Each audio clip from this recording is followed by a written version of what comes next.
der Kaserne vor dem großen Tor. Princess of German. The Italians stole the name anyway from Lily Marlene. They make it Illy.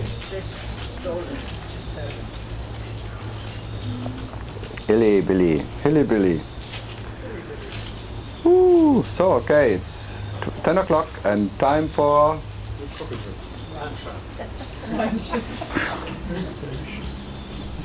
Why not? For what? Coffee questions. Coffee questions? It's question? Question? Who wants to question who? That comes from questions. They want to squeeze something. So sooner or later we discover where the English got all the words from. From German, question. It's very interesting where the words are coming from. Yeah.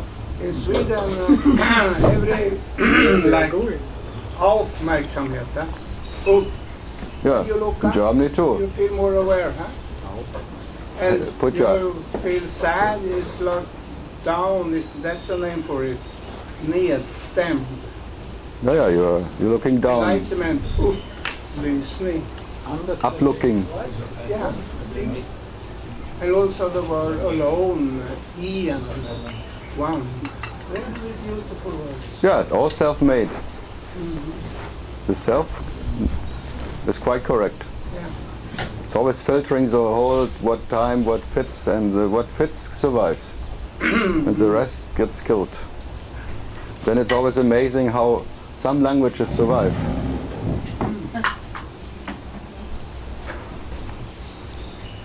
Like Chinese. For us it's really... But they're more picture-like in the talking than we are. Entertainment. Yeah. So any question? Question? Okay, a coffee question. Seeing you that you wouldn't drink every coffee, but you're not discriminating the next sip of coffee. Now he got it. You mean you drink not every coffee? That means you have you prefer. Yeah, I this drink. coffee you wouldn't drink, No. I drink every coffee. but one is for you also better or No, not? if someone asked me, but I would, Okay, you would. because I always prefer the most expensive. Okay, but the next sip of Even coffee, it's bad. you Huh? there is no Even if doubt it's that bad. there is no discrimination. In the My tongue has no discrimination. It's a princess. That's his position. His tongue is. Italian tongues, they know how it has to taste. And the French tongues are, I don't know. German tongues, do they have discrimination? Yeah. They go everywhere. Okay, very dark, very bitter, very low. It's amazing. You can make a joke out of everything.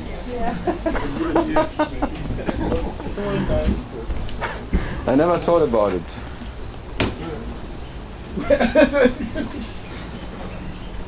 I love you anyway. Surprise yourself. I always surprise myself, you know that.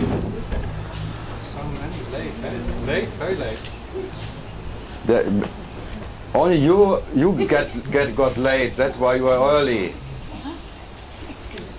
They're very late. You No? You cannot move. Okay. If you cannot move, sure, I understand. Tja, coming late. Incredible. She's a princess.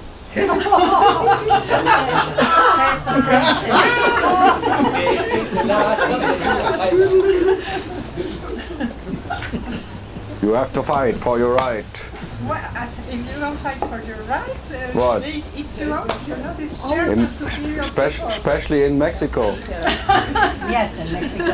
Oh, Very this is a difficult in border in Arizona. Mexico and Arizona. Very difficult, Mexico-Arizona border. They're all bullfighters. And if they say German, they already see red.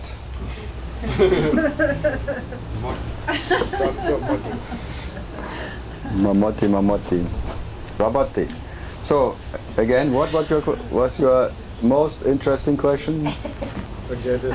Also you're discriminating and no discrimination. No, Preference or whatever. it's not a question of preference and no preference. The most preference is that you would have a preference not having a preference, and that preference makes you one who's looking for your preferences, and discrimination is not a problem. Maybe the word was not the preference is more than discriminating, I would say. Watching you, yeah? Seeing, Watching me. yeah, watching you. Just about the coffee, yeah? There you have, I like this. If you ask me, I would go for this coffee. But with a sip of coffee, there is No, still, if you ask me, I would rather sit on a palm tree on the whatever, or in the mountain somewhere and looking at the, than sitting here and looking as what I'm looking now. But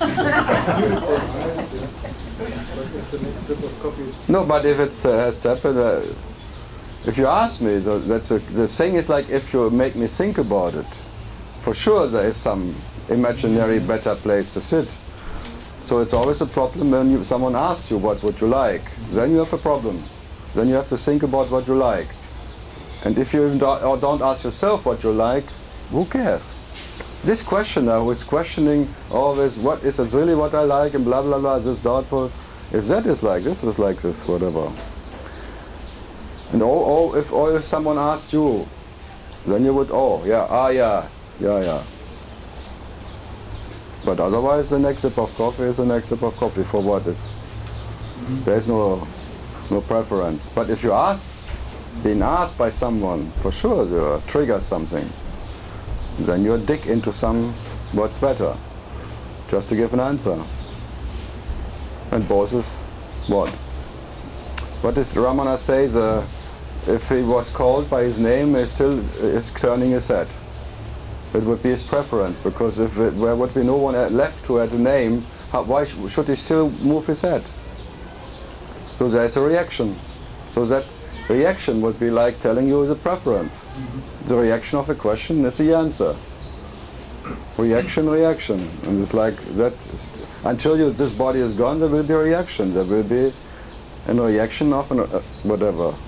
So there is what you would call a reactor, but there is no reactor. No one who is reacting. There's just a reaction, just the next reaction, like the next sip of coffee. The next preference. But who has this preference? The preference is not the problem. The ownership is the problem. Not having or not having. Or is there or is there not?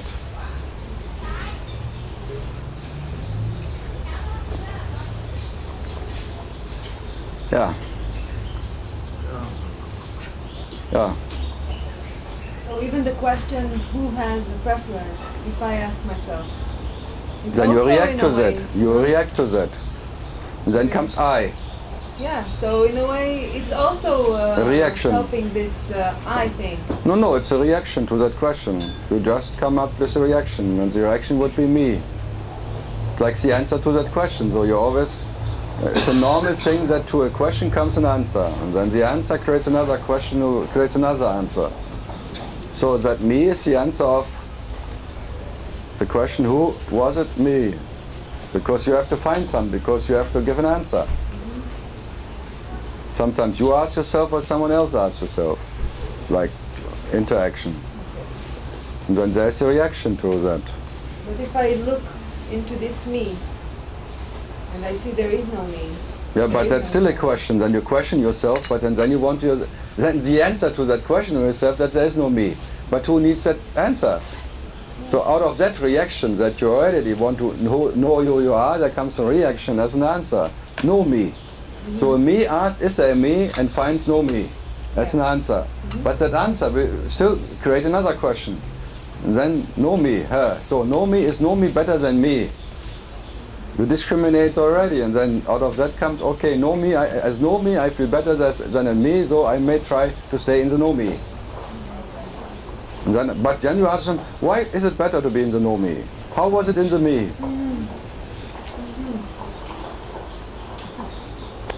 So what to do? It's a crimi.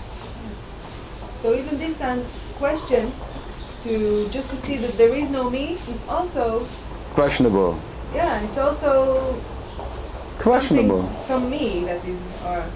It needs a me who sees no me. Yeah. So every answer is as stupid as the question. So stupidity, reaction, creating another reaction, and the reaction will trigger another reaction, and there will be an infinite flow of reactions. That's called what you experience. Phenomenal experiences creating phenomenal experiences, infinitely creating again and again. So even the creator is a reaction of that what is. This first reaction as a creator will always create reactions. So out of the first reaction coming all the other reactions. But they're all reactions and all not what is action. So even that the answer that there is no reactor is still creating no end, no way out. So what to do?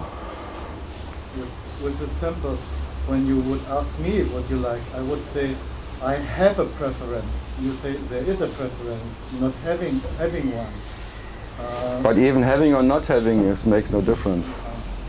You just would personal answer and I would maybe it would be an impersonal answer, but both is bullshit. Even to react to it is already too late. Having or no having is both bullshit. Who claims not to have? It's always claimer. It needs a claimer who puts his claim somewhere. Even one who says I'm nothing, he claims to be nothing. And who needs to claim? Only phantom needs to claim.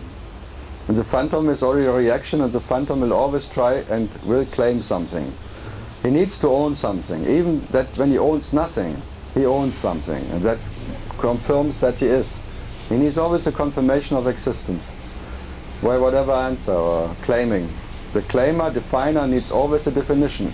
Even if he defines himself as nothing, at least he can define himself as something. So he found himself in defining. And then he defines himself as even I'm beyond, I'm that what is beyond. I am the origin, whatever he defines himself by. It's a definition of a phantom, defining itself. So it's like a relative existence who needs to know itself as whatever. Even if it claims not to know itself, it knows itself as that one doesn't know itself. So even Aristotle was still one who claims that he doesn't know, that he only knows that he doesn't know. Sounds good. And how many students in the school have to learn that and ponder about as reaction to that? So what to do? And that's a never-ending story. And the future will end in this moment. And again you will ask the same and then forget the forgetting and just see the next is the next. And then, and then, and then. Never ending, never starting, and then, and then, and then. And the next then cannot deliver and cannot make you more or less as that what is never more or less. So that quality you cannot interrupt. You cannot lose, you cannot gain. And that quality is what you are. The nature of nature. He doesn't even know nature. Neither knows or doesn't know anything. So, questions for that? Sometimes when you answer something, it's very soft and sometimes it's very strong. Yeah. Why? Sometimes I make a soft penetration, sometimes a hard penetration. What is a bit? It's a different sex. No, it's just different. If one is already quite ready, I make a soft because I'm lazy by nature. If someone is still hard, I have to hit harder. Just a different... Like the life or? No, there's a different reference point. And there's a hard reference point, I have to really hit this reference point, like yesterday's healthy ego bullshit. I really have to hit this hard idea. It was very stubborn and very stiff and like whatever. I have to really shake it. If someone is really like already ready to let go of that reference point, I say just very softly, and by that softly it cheeses away. What about gratitude? What about gratitude? No, it's another hard, stiff.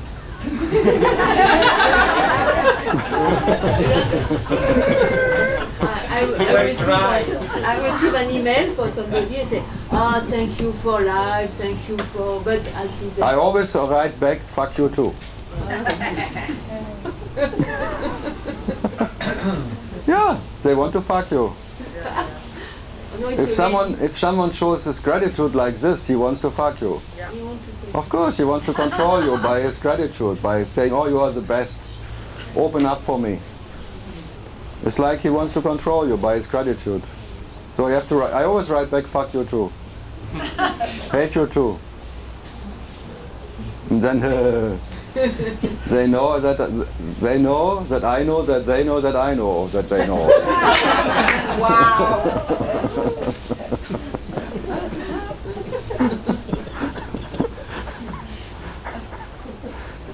Yeah. In America, always when I go to the shop, they say, how are we today? I say, we? Who is here, we? And, oh, isn't it a lovely day? I fuck it too. And then they get really, and they start laughing. They're smiling because they know it, that it's all bullshit what they do. No one means anything. It's just open your purse. That you're ready to buy something. Can I help you? How are we today? How is your day? I'm already...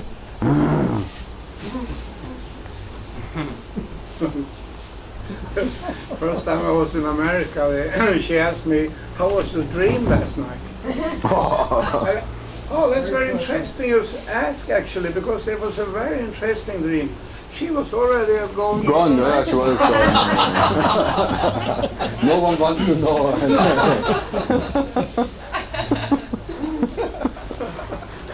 You always have to say, do you have time?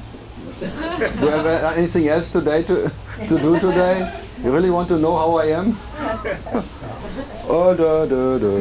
Already gone. Yeah, in that way. Gratitude, oh my goodness. In Germany, they don't ask how are you when you go into class? Not really. Grüß Gott. Hello. What? It's always, what do you want? Or maybe when they're nice, what can I do for you? That's already friendly. But how are we today, or how are you today? That's really, then they really want something from you. That's too much. No, I like Berlin because the waitress and the waitresses there. And you don't have to, that feels natural. Because no one likes that job. They just behave as they are. They just make their job and finished. And they know that the tip will not come anyway from German so much. So if they're friendly or not, the tipping is not so big. And when they're too friendly, the German doesn't get, because the German feels raped by that, and then, oh, she wants more tip. No, I don't give anything. That would be the reaction of Germans. Yeah, it fits. Was this advertisement, give tip and shut up, forbidden? No, take your tip and shut up? No, give me tip and shut up. Yeah, that's a Berlin waitress. Yeah. Don't talk to me, just give me money. everywhere is like that. Very nice. In France, in Paris. Yes. Yeah, in Paris it's even worse. Huh. The Parisian waiters, wow, they kick your ass, they slap you energetically. What do you want? Then, phew, you must be happy that they let you sit there. Everyone has like a little, maybe coffee and croissant. Okay.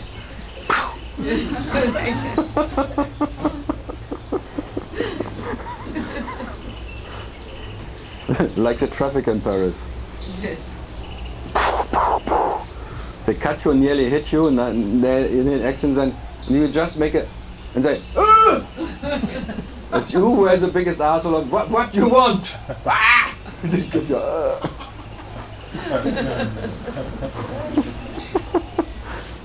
It's the most aggressive city on the city of love, the most aggressive city in the world. Totally aggressive, huh? Everywhere. Push, push, push, push, push. But everyone is very trishik. Aggressive and trishik. Very chic. Not really. Huh? Not very. Or where we go for talks, the people are always very chic. Where the talks are. Ah, yes. I sometimes, yes. Yeah. Rue de Tralala. Very chic. Yeah. What? Nothing? In Amsterdam, no one has to be friendly because it's so fucking expensive. Paris is worse. No, Paris is not as expensive than Amsterdam. Yeah. I have not been in Amsterdam. Naja, what to do? Yeah, and in Jerusalem? Jerusalem? We don't visit much in Jerusalem. We more visit in Tel Aviv. No, I mean, how is it in Jerusalem? In Jerusalem, explosive. Exclusive? Explosive. Explosive. every twice a week there is a demonstration of the Orthodox Jews. Yeah, And they burn wheels. Ah. And always a reason for To putting someone It's down. explosive, and then it's explosive in international. Yeah. yeah. It's very interesting there. Yeah, it's a visitor, you'll enjoy it. It's a reason. But I think they Handgranate. Handgranate. Not Granate Pommes, sondern hand grenade. When you go to Tel Aviv, it's a different reality. Yeah? It's more vive. More lively. Very cosmopolitan. It's really, Yeah, the name says it, Tel Aviv.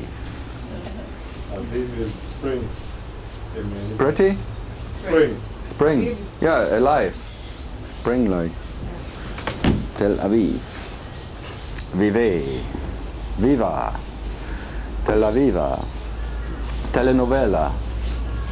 That's telenovela in Jerusalem. Very explosive. The Orthodox from the right and the woman slips from the left. And then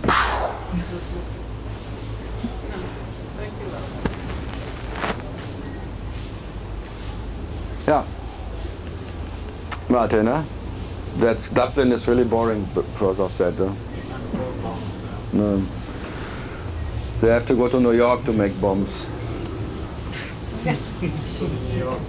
Yeah, because all the policemen in New York are from Ireland, so they have no problems anymore. All the criminals went to New York and became policemen. It's true. the nice one became firefighter. Firefighters outside. Yeah, because they make fire to fight them. They fight for fires. How can you fight fires? Huh? With fire. Yeah, they do. Fire, like foresters, they fight fire with fire because they burn something to stop it. That's actually one wants to meditate, to make some action to stop the action. That's trying to To put down the fire, the intention by intention. Crazy, crazy. Like irrelevance, like being irrelevant. Irreferent? No, irrelevant. Like irrelevant. Irrelevant. Someone being relevant, maybe has to be relevant to see it's irrelevant. Is that it? You see, you become more relevant when you see it's you are irrelevant. I wouldn't know. Sounds good, yeah, but we can write a book about it. I wouldn't know it's irrelevant. No, but it's a book title. It's a nice book title. How I became relevant by seeing I'm irrelevant. No, it's like radiant irrelevance. Huh? Yeah, I give you titles, and if you have a title, the book is already written. You know that. No, there was something yesterday came up that was similar. It's stuck somewhere. That's what happened. It's stuck. Stuck. It's stuck to the relevance. Being relevant. Yeah, you are relevant. You are my last hope, you know that. All the time. If you would not be here, look around. So maybe that's the fear of being irrelevant. Yeah, then there's fear of irrelevance. And when you're relevant, you have fear that no one realizes it, that you're relevant. Huh? Or being relevant. Which fear? Yeah, both is fear. Being relevant, you are guilty, or you have something to do, and then something may happen, and if you're irrelevant, you fear that you're irrelevant. And by not being relevant, that gets irrelevant. Is that right? Both is in nature. For nature, both is irrelevant. Being relevant or irrelevant is irrelevant for what you are. That's irrelevant. That's Irrelevant. Is that irrelevant? no. If that would be irrelevant, it would be different from not irrelevant. It is that what is relevant when it's relevant, it's irrelevant when it's irrelevant. But it's neither relevant when it's relevant or relevant when it's irrelevant. It never wents when it wents, and it never comes when it comes. Irrelevant. Yeah, it's an event. Relevant, irrelevant, it went.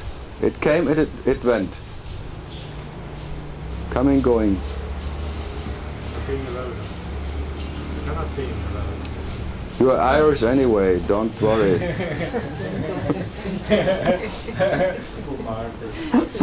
might burn down. Yeah, irrelevant. I from Ireland. Irrelevant? I'm irrelevant.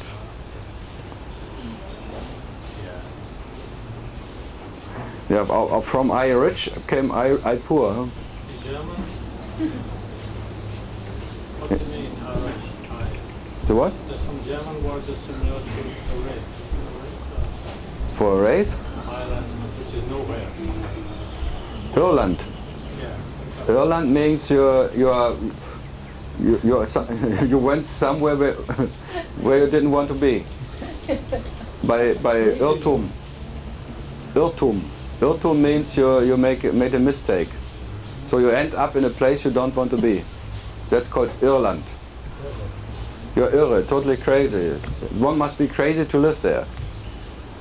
Because the weather is unbearable, I heard. Because that 1 week I was there, it was quite nice. It was dangerous. If the weather would be nice in Ireland, it would be not so bad. But... Oh. Only for that creature? That's Australia. If it's not a creature who can bite you, they save it. Wildlife. What? Wildlife. Wildlife, yeah. That's a relevant creature. Yeah. But you try to do that, you help like spiders, you do in this because they have no gratitude. Because if they would show gratitude, they would bite you.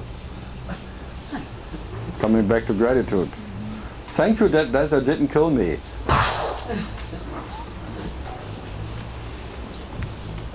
Yeah. Yeah. Who cares? No, when you care, you care. But it's just a sound. It's what? Noise, no? Irrelevance or relevance is just a sound. No, it's a play. It has not meaning. Of course there's a meaning in it. The me has a meaning. The me makes a meaning out of being relevant or irrelevant. Of course there's a meaning. But now you are me without a meaning. It's the same meaning. If you say it's now, it's a just thing, it's another meaning. It's just another reference point, another point of view. That's all. The moment you open your mouth, you make it this way or that way, there's a meaning in it. Because only a me says something about it. So it could be demeaning. demon, demons. Then you become a demon. Diminished. Then you are diminished. Brings out the demon. Brings out the demon when you are diminished. Because then when the me is gone, the little one became a big one. Then out of the little devil becomes a real devil. A real devil? Yeah, you become Italian if... It's beautiful. That you like. Interested on something else. No what? More interesting. More interesting to be Italian? Something else. But would it be interesting to see what's the meaning I give to a word? To what? I give a meaning, the I, me, gives a meaning to a word. Yeah, you will always do that. Would it be interested to see what's the meaning I give to that word? Again? Would it be of some interest or useful to see what is the meaning I give? Yeah, because maybe you can write a book out of it. If it makes money. No, but for the person who is putting a meaning in Yeah, but he word, always wants to make a business out of something. It's a businessman. He wants to make a business, and he tries to understand to have an advantage out of it. Of course he wants to make it work for him, having an advantage of knowing it, how it works. It's always a business. But when we say irrelevant radiance, then it's another meaning. Yeah, of course, but he wants to make an advantage out of it. It's an advantage. What's the problem? So whatever we say or not is just... It's business. It's all business. You always bargain with yourself and you make a business bargaining and exchanging for getting something better. When you now have an idea of relevance, you think, how would it be if I would be irrelevant? Would I be better off? No, whatever. Or whatever. It's all business. This little, when you wake up, you become a businessman, and that's the devil. The devil is always busy in hell to make the hell better, burning lower or burning higher. What is the business in it? It's all business. Whoever you made wants to make a business. What do you have for me? What do I have for you? How can we exchange something? That calls then sharing something, a deeper sheep sharing. So business. Martin, what kind of business? Words are empty in themselves. Do what? Words are empty in themselves. No, words are like money. You exchange them. We give them a name. No. What you give, you cannot give some meaning. It's already meaning in it because some words sound better than the other word, and so one word is worth more than the other word. Truth for you is worth more than lie. In that way. So it's already something what you don't know why it is a whatever more or less meaning or worse. There's like an inner, like you have a $100 bill or a $10 bill. There's just numbers different, but there's more relevance to the $100 bill, even if it's the same size of paper. And you can buy more because you already know you can buy with $100 and $10.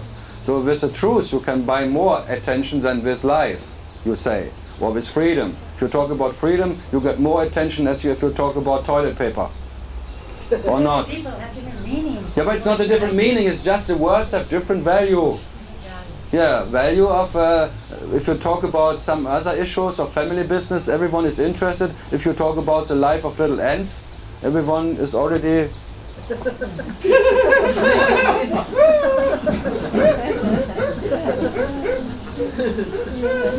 and if you talk with seekers about Ramana and truth, everyone It's very happy.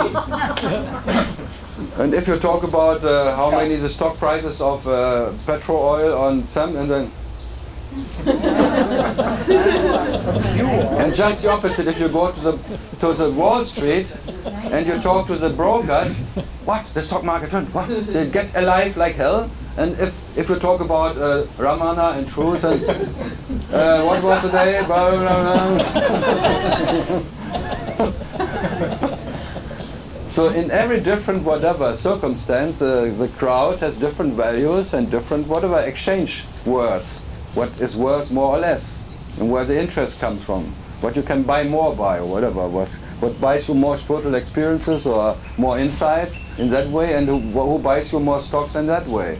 And how can I, whatever, be the biggest guy on earth, just having enough money. And here it's like, who has the biggest insights, or the higher level of peace inside, or what did you find by Tralala, and who knows more gurus?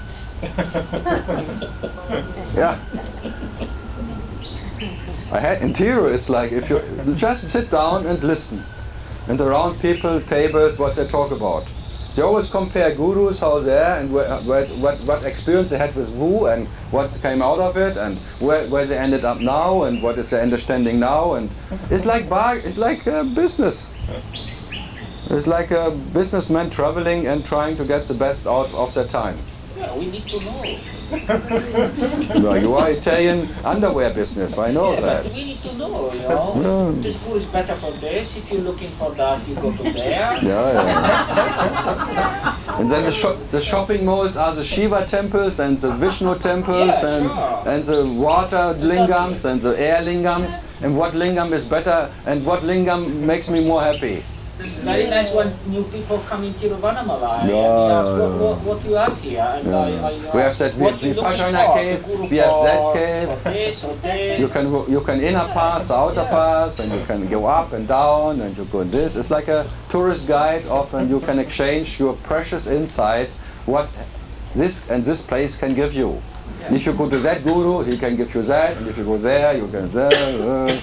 There you may feel a bit like this, and there is like the Ama, Uma, Gama, Buma, and there's Lamba, Buba, Buba. So nice. Then Om, Ama, Uma, Abba, Gama, Dawa. And then comes the Shiva Shakti and the underwear shop next door. Yeah. If you like soft, If you like it soft, you go there. If you like it a bit harder, go there. If you want very hard. It's soft mushy. Not anymore. Because the end of the day. This is a shop closed. Now they have to go to Muji. I don't know. There's always one mushy left somewhere. Mush, mush, mush, mush, mush. Yeah, we're talking about different circumstances where words have a different meaning and a different value. I love you. I hate you. But then that's another preference. What? That's another preference. It's not a preference, it's just an exchange of... reaction. It's just the reaction of the reaction and then the demand of the circumstance, how you have to talk. The problem is If you have sex with someone and say, I hate it, it's really bad here, it may be the last time you have this sex with this guy. If you say, oh, you're the best, and oh, I was never like this, and he may come again and again.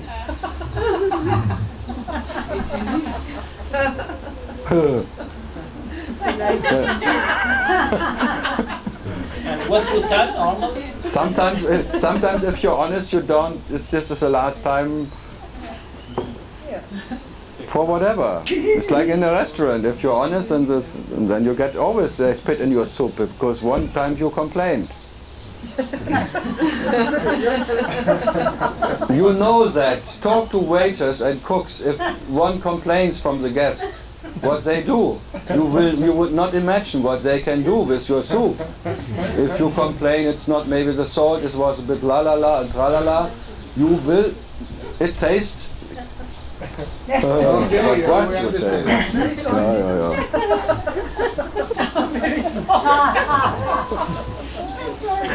Please take the salt out of the soup.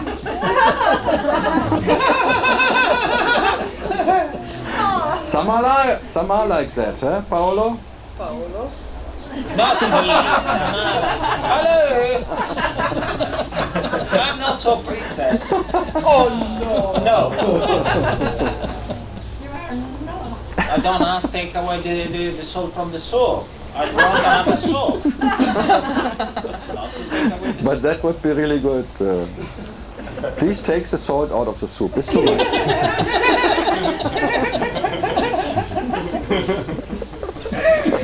But just a little, not too much. No, but it's possible. It's possible because if you put some sugar instead, then you don't taste the salt anymore. So by that, adding something, they do it in sorry, Germany. that is German technique. No, it works only with the spice.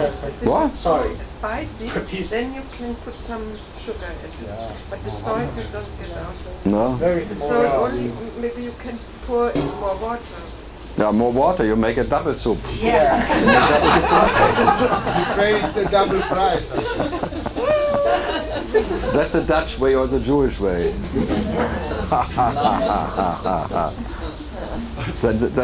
then later they call it water soup.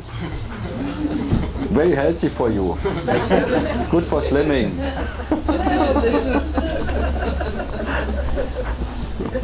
No fat, no calories. Lolo. It's a Lolo soup. No, every bridge will take you because you have a Lolo soup. Lolo Brigida.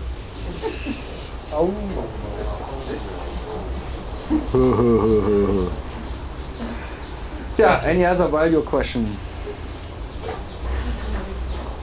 Value. Yeah. Is there such thing as real care between people, which is not Yes, self-interest? yes, yes. Everyone cares about the money of the other one. That's what I really care about. No, I like it. How much can I get out of it? Yeah, that's... So that's not only Dutch, that's For a universal. woman and a son. For a mother and a Yeah, because newborn. yeah, it's like now in America, every American mother wants to have a gay son. Because with a gay son, it's better to go shopping with a gay son as with a normal son.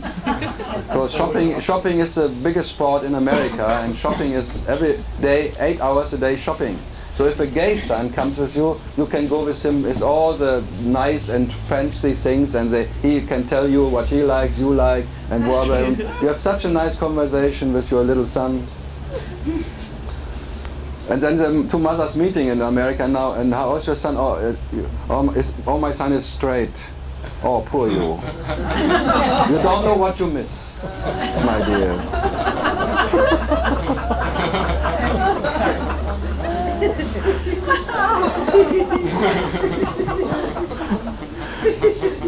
40 years ago, it was the opposite. That, oh, poor, you're gay. Oh, my son is gay. We're already so sorry for you. But now it's the opposite way, because now it's trendy to have a gay son. Because every second American is gay anyway. It's very known. And now even the military is acknowledging it. What? Go wherever I am in San Francisco or Los Angeles. Yeah, but I only go to places where the place is gay. I like gay people. You mean it? Do you like a sad, bullshit, normal Mississippi tralala or Missouri?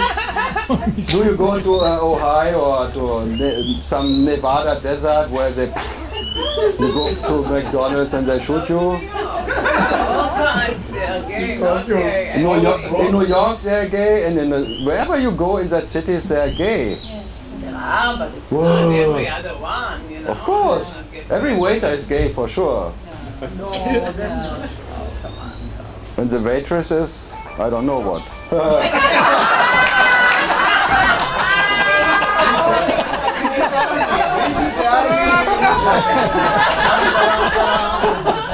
This is Sergei son in the This is Sergei son in the Israeli army.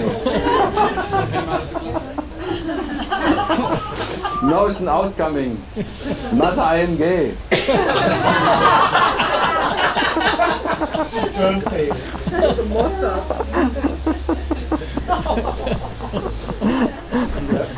I've been married a Polynesian girl. Palestinian man. Well, when a girl. Ah, okay. No. Well, two gays, yeah, that would be. Oh, we met at the frontier. We liked each other so much. I nearly shot him, but now I marry him. This is love. He was even a gay non-duality teacher the last time Cisco taught. Yeah? John Burney. Yeah? You never seen him. Ha, imagine. John Berman. No, there were two. At the last talk in San Francisco, we had two non-duality. I always surprised who comes. Non-duality. Yeah, we're all one. Yeah, that sounds good. Two non-duality teachers. Great. Discussion. Podium discussion. No, there was a week later was non-duality in science. And they were in town anyway, so they were bored about everything else. They came for having another little entertainment with KARL. Yeah. Because I heard this guy is very entertaining.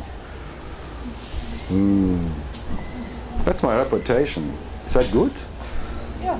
One stand-up comedian, Yeah. tralala.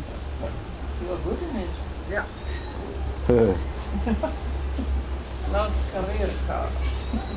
Yeah, I could make much more money in the True. HBO private section.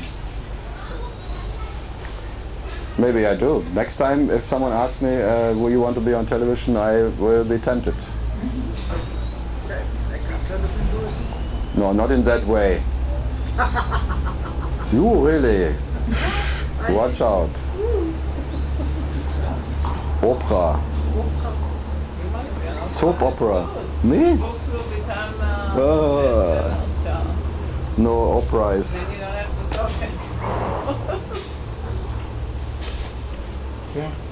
Watch out. So, yeah. What else? So between a teacher and I don't want to say a guru and a disciple. From a real perspective, no guru, no disciple. So in this relationship, No, there is no relationship. no relationship. Yeah, no relationship, but probably no relationship is real care, no? No, that's carelessness.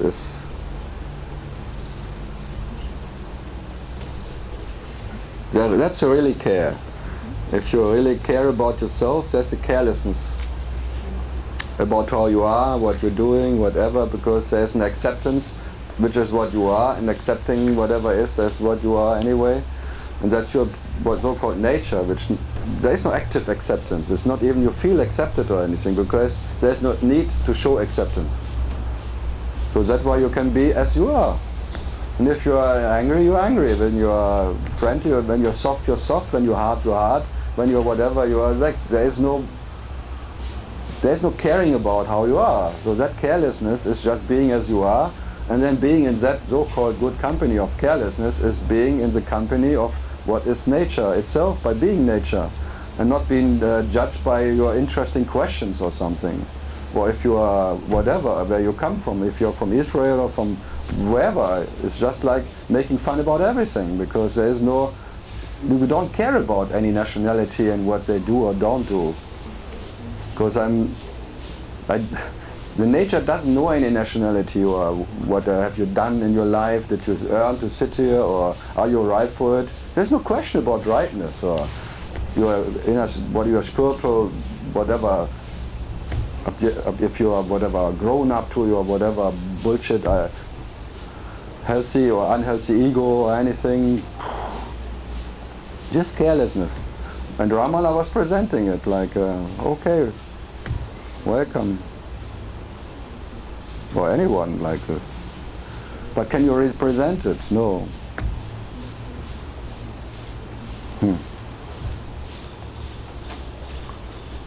But it's always amazing, even out of that comes Ramanaism, you know that. Religion is already there.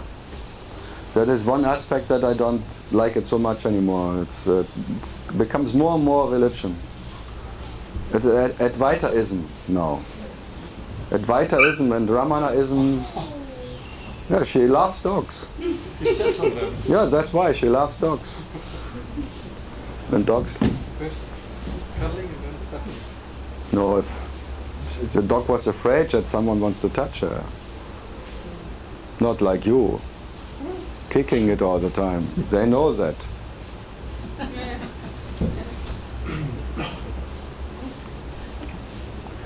Yeah.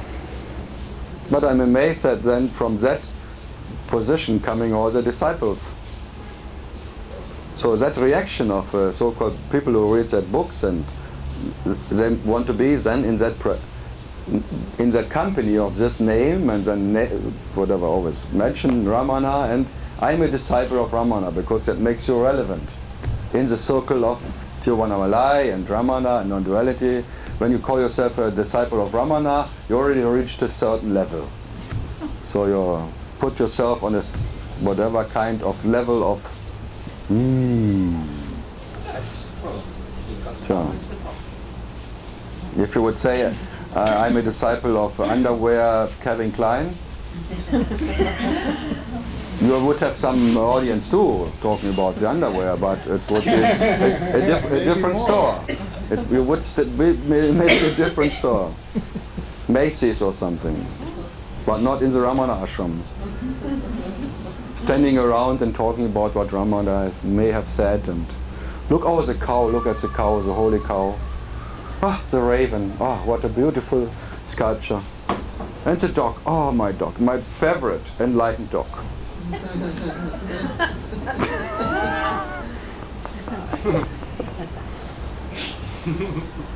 I'm bad, but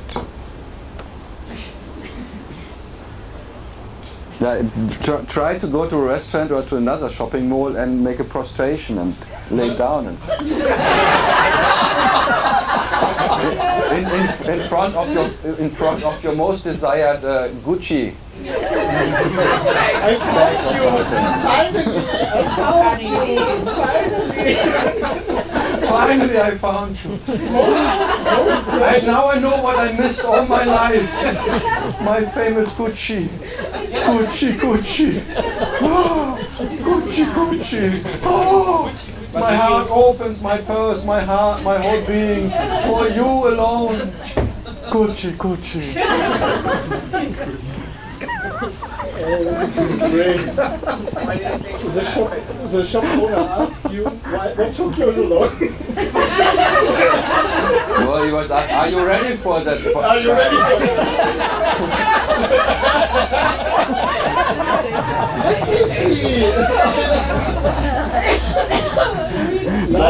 Now the famous question. Don't ask what the back can do for you. Ask yourself what you can do for the back. Yeah, that's very interesting. Yeah, but that would be the ashram shopping mall situation. But still, there is such a good energy in the mountains. Yeah, in shopping malls sometimes I tell you, I like it because there's air conditioned. You come when you're in Phoenix and you just walk half an hour, you're in hell. 110, 120 or 45 degrees. You're really in hell. And you go to a shopping mall. There's a temple of air conditioning. And you pray to the air condition. Thank you. Air condition. Then you're really full of devotion to the air condition. You pay even more to the shop owners just because they're so cool.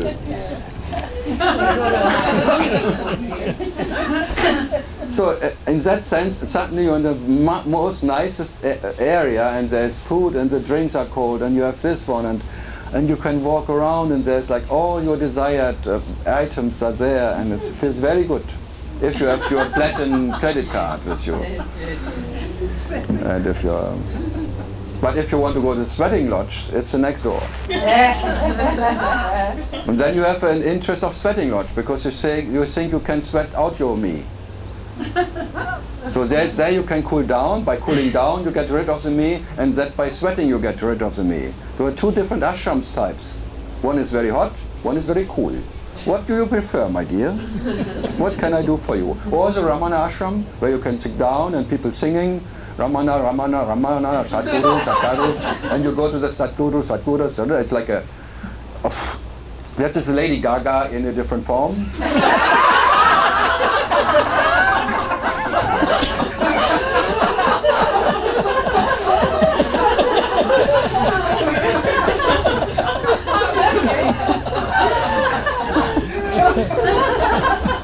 Because it makes me really gaga.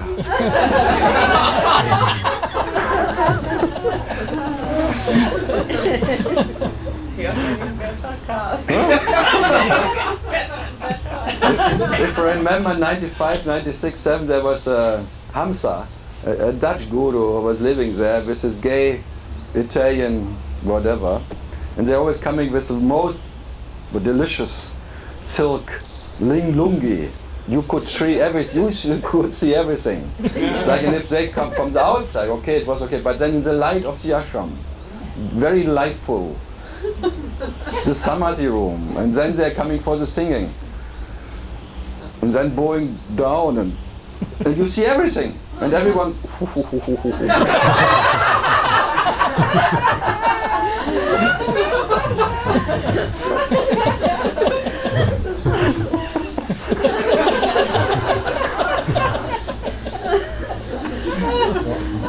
That's why I call it holy underwear.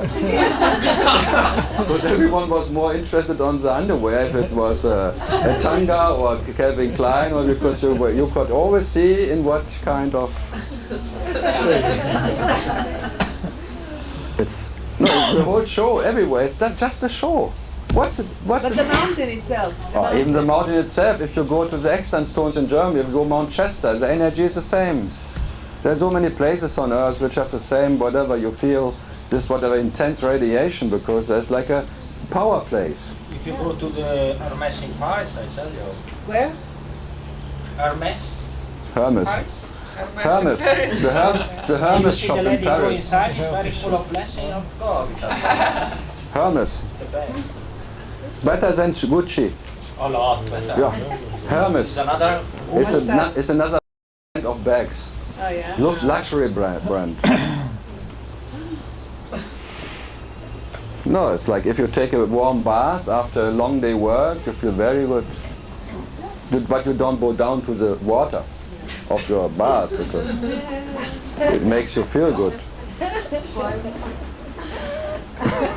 Do you? Some do, because some even go into the water. Huh? I heard. If you have a shower, like a warm shower at night or a cold shower but to wake up or something, do you pray to that hole where the water comes from? Maybe some do. So there are many things to make you feel better. And then this idea of Arunachala, you think it's will even by that it delivers you your ultimate whatever you're looking for, uninterrupted happiness. That cannot be given. Yeah, but it gives you a feeling of peace, like when you're... Yeah, but a relative peace which comes and goes. Yeah, that's true. So then you depend on the presence of the mountain. So what kind of peace is that? No, as I said, even a good cinema, good movie gives you a piece of, like, you cannot even think anymore because there's so much happening that you're not even there anymore. You're gone by whatever movie. So, and then but you don't pray to the actors afterwards. Some do, because but you kill them like John Lennon or something, because you hate to be depending on some star. Everyone hates to be depending because you hate that your so-called whatever happiness depends on something. Then you want to kill it. If it doesn't deliver what you want. No, just, I like, you know, 15 years sitting on this bloody mountain every winter. I cannot say I hate it or I don't like it or anything. It's just, but it's still a symbol of Shiva's light, of awareness, and his glorious whatever presentation of the light of Shiva. And then you go to Kailash, and that's the home of Shiva, and then you go there and everywhere, and then the temple of Shiva there, and there's whatever. Yeah, it's like if you put attention to your nature, it seems like you're already at rest in one way or the other. You feel rest. Then you turn your vision away, your attention, and then you feel restless. So that gives you rest, and then the other one makes you restless. And then they tell you have to always put attention to that. What is the mountain? If you want to. But can you do that? No. That would be one-pointed. 24/7, 365. And if that happens, it's not even your doing anymore. It's not your thing. So it's like the publisher, Matthew, is always like, he put on the next book of this, whatever, Heartbreaking Grace. And he was saying the thing, it's just, if grace is, by the nature of grace, it will just drop the idea of me by grace itself, and nothing else can drop this bloody idea, as that what is grace, not knowing grace, by just dropping it, without any need, without any necessity at all. So it's like you're like on a very thin wire or whatever, very thin, like very fragile. And you always try to break it, but you really don't want it, because you want to keep that little connection to that. But that connection to yourself makes you separated from it. It's amazing. That you want to be connected, that you want to, makes you different. Crazy.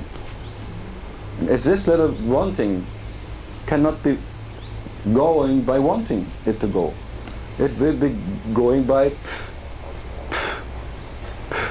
no reason, in spite of whatever is there or not, in spite of how you are and how you're not, in spite of whatever you can imagine what you are and what you're not, this little connection, this little dream connection, just, and then you don't know even by what, and if at all, just by the way, and suddenly, that's called the heart knot. You cannot even feel it then anymore, but you think, oh, there was something, but you not even know what it was, what was there. So you cannot find anyone who is responsible for, you don't even see the difference. Was there something?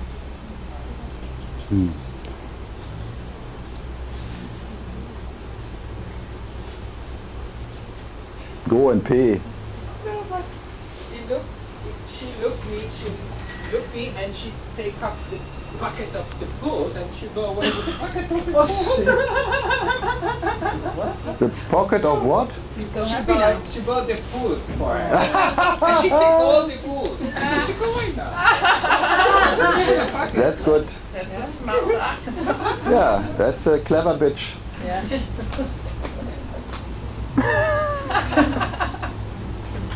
It was your food? Of course, for her. Yeah, but only the food was for her, not the bag. Yeah. But as we talked about so many bags, Gucci and Hermes, the bitch got interested in the bag, not in the food anymore, because now she thinks the bag is better than the food. Because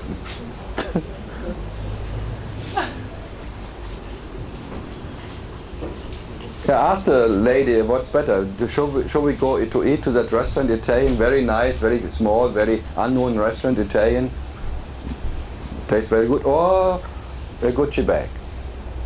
Oh, I'm hungry. No, I'm not hungry anymore. Gucci. I can't believe you bought a girl a Gucci bag. Me? Yeah. Did I say something like that? So, I just thought. I just use it as an example. Oh.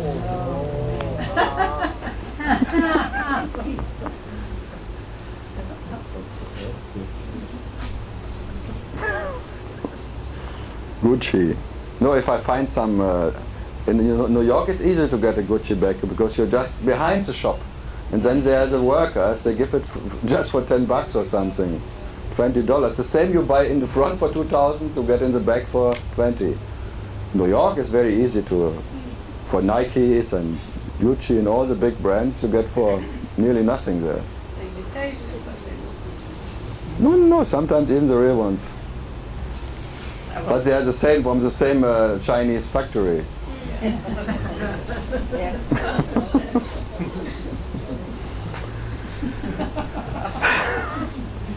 Yeah.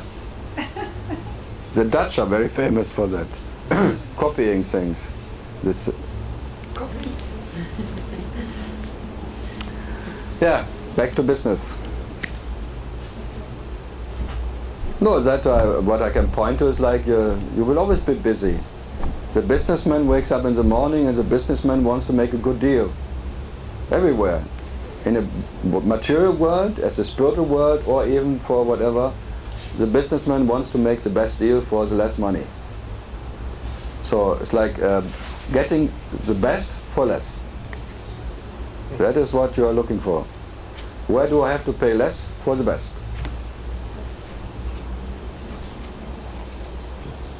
Opposite eye, it's rare. I never heard about it. You want to pay more for less? Or sometimes in a Zen Buddhism or Buddhist ashram or something, nothing is more. When you're in that buying business, if you buy nothing is better than something, then you pay more for less. So it happens, even that happens. But you still expect from nothing more than from something. Huh. So the moment you wake up in the morning and you, whatever tendencies come up, just Business. yeah, just life. We're trying to be life. No. Life is not trying to be life. Life wants to make a business with life. Yeah, they want to exist. No. They just already exist, which is too much, and then they don't want to exist anymore, and they want to bargain with itself. What can I do not to exist? How can I pay my way off, my whatever to get out of it? Because the moment you are born, yet you exist, you have already a life sentence, and you are at a death penalty. So then you ask yourself, what have I done wrong first to deserve this? What no one wants. And then you think, if you don't find a way, and you don't find what the reason why you are there, then at least what can I do to pay my whatever to get out of it? So you pay attention to all the possibilities to get out of it, because you feel imprisoned already. And then you pay attention to all that little things, what can make you maybe like a key experience, who gives you the key for the door out, an exit. You always look for exit. And you ask everybody, how do you do doing? How do you do? Do you know something what I don't know? Do you have a secret? Maybe? Can you help me? Then you create a God who maybe is who is one who keeps the keys by himself. Then you ask, please, God, give me the key. I will do everything for you. I pray to you. I buy candles for you. I do everything. I even be unhappy for you. How about this businessman ever disappears, or is it always there? No, that's consciousness. It will always be there. Consciousness, you cannot get rid of the consciousness. And consciousness is always in a business with itself. Consciousness, the business of consciousness is consciousness trying to know consciousness. Consciousness business is like a lover loving the beloved, and the lover trying to know the beloved. That is his biggest goal. Inquiry, self-inquiry. Consciousness trying to know consciousness. But for the Yanni, the one who knows... That's still nature, business. Still, No, he made a good deal. He just made a good deal. He's resting because he made a good deal. For a while he is satisfied until the deal is over. Then he goes back to the business. So sometimes there's a yarn you can say is out of business. But that one is out of business. For sure, one sooner or later comes back into business. So the businessman is always there, but your nature? The nature is never busy. Is never busy. There is no possibility of business because there is no two. For business it needs two. And the realization is, like you know yourself that you exist and know yourself as you exist, you're already two. One who does exist. God knowing God. There are two gods, and then God is busy with himself. So he has a business with himself all the time. That's called realization. He becomes a lover who is different from his beloved, and then he is busy to please his beloved. And if this beloved is doing what the lover is doing, he is pleased by the beloved. But the moment the beloved is not doing what the lover is wanting to do, the lover is pissed and wants to revenge and wants to punish his beloved even. It's like a normal relationship. The example that you gave with the Yudhishthira in this Mahabharata episode, yes, when Krishna asked him, is there any avoidance of hell? Is there any tendency left to avoid hell? And then he says, like, no, if you. So what's happened in this moment? Nothing happened. Just there was no tendency, and that there was no tendency is grace. But it was not. There was no one who had no tendency. There was never anyone who had a tendency. There was just no tendency, and when there's no tendency, there's no me. And that's by grace, but not by one who worked on his tendencies. Yes. So that's your called grace, when that grace is just dropping by no reason. There's no tendency.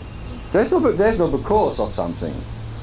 You cannot find why there is no tendency. You cannot say Yudhishthira went through all that whatever blah blah blah. No, Arjuna went through all that teaching. It was his brother who was taught by Krishna all of that. You are Bhagavad Gita is all about Arjuna, not about Yudhishthira. So in spite of Arjuna was the disciple, Arjuna was the most called, Arjuna was the ripest of the ripest, tralala, Yudhishthira was standing there and was gone. That's the best pointer ever. That in spite that the best disciple never made it. Just that one who was never talked about. Just by the way. Ah, Yudhishthira. Ah, you were surprised. Yudhishthira, who is bloody Yudhishthira? Then he was the most important. All that fits so well that it points to that grace is blind. You cannot please grace. You cannot influence grace. You cannot bargain with grace. That's pointing on your devotion is a piece of peeing in the wind. No one needs it. Grace doesn't want your bloody devotion. Grace doesn't want anything from you. Grace is acceptance and is never knowing anything. Nothing has to be changed. You cannot please it. You cannot be right for it. Whatever you do or don't do, no one cares. Especially grace doesn't care who you are and what you're doing and how much you know and what you don't know, how much devotion you have in your heart, how much open or closed your heart is. No one cares. That is what you are in nature. Carelessness. Let this fucker fuck in front of you. Who cares? But you really still believe that you can bargain with yourself. By your so-called understanding, by whatever you do or don't do, how much meditation you did, how many gurus you know, how many intellectual understanding is there, how many blah blah blah blah blah blah, how many bhakti is in your heart. None of that works, thanks God, never worked for anybody. By the way, in spite of someone was doing something, maybe grace just drops the me. But there was no me in the first place. Who could be dropped. So, try harder. So nice. It doesn't work. You can make 1,000 years, 1,000 of lifetimes Hatha Yoga 24/7 and nothing works. You think? That is not true. I know what you told me before. I say something. But it's so nice, you know. You go with the incense to make production around the Arunachala and you cry there. It's so fucking nice. It's nice. It's fucking nice. Yeah. I mean. Yeah, if you have no other saint to fuck. Yeah, I will say that, you know. Yeah, 20 years of fucking with Arunachala. That's why he's always in Carnival.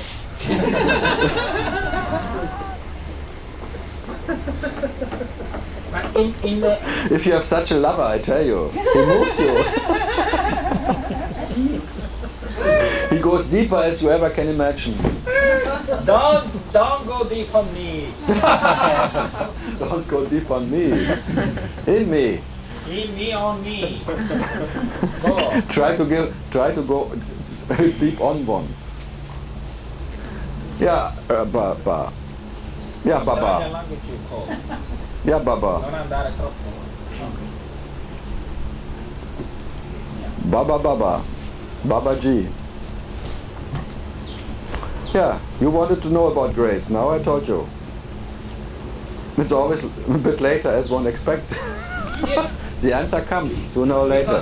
Sometimes not instant, but it will come anyway. And I am not in charge of the timing. So make a question and you will be answered. That's in the Bible. The one who asked will be answered, but not maybe in the same person. I always answer questions maybe sometimes from person which are already dead. Don't exist. But then I'm wondering who bloody had this question, and now I have to answer that. It's already dead. This whatever had this question, and now you have to answer that. But for that, what you are, there is no time. There is no now or whatever. There's just like now is as good as later. It doesn't care. There was a question, and the question will be answered, and it doesn't matter when. But you want it now. You are Eckhart. You want it now.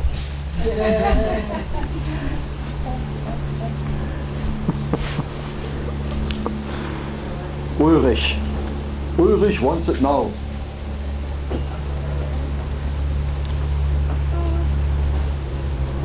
And sometimes someone gave you answers, and then a few years later you got the question.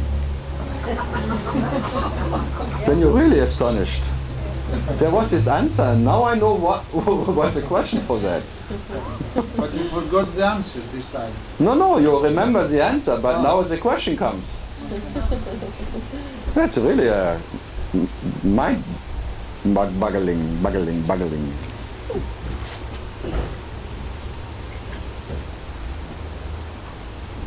And maybe enlightened is when you come, when the sex comes later.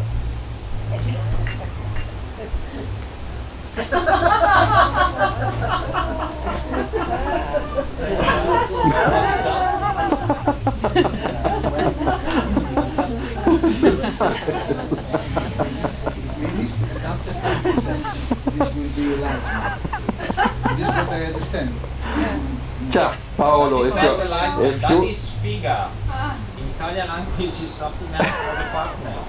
huh? It's not true. It's a You come before to before the action. You're looking for the girlfriend. Because she's not one. No, it's not a wet dream.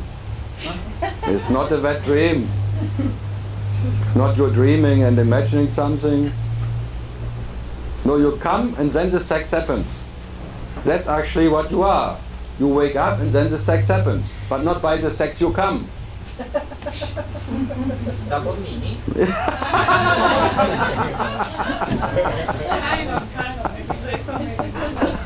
That was the deepest insight I can give you.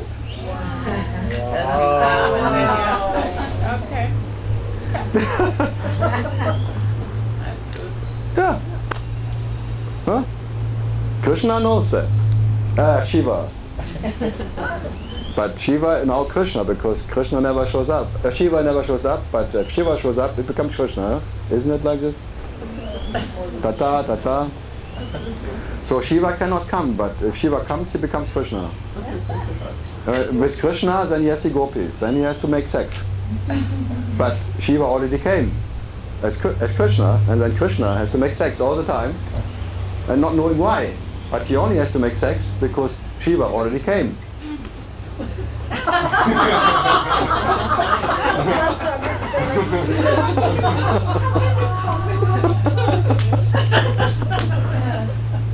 That's actually how it goes. That's the way it goes. The divine wakes up and then sex happens. But it came already. This is the infinite orgasm out of your coming. And not by this whatever sex, action, tralala, meditation, trying to penetrate yourself, you come. No. Because you came, now you have to make sex. Yeah.